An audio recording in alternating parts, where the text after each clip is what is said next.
This garden tile stencil has some very small openings, and you can see that the laser cutter that cut it, there are a couple hanging chads, so to speak, just little pieces that are partially attached. So I'm just going to take some tweezers and I'm basically sort of poking them. You can also grab a hold of them and just yank them, but they are cut. You just need to poke them out.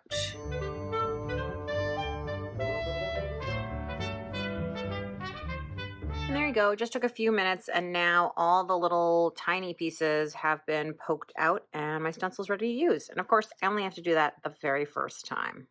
Thanks so much for watching. I hope you'll check out my online classes at balzerdesigns.com and sign up for my free weekly newsletter.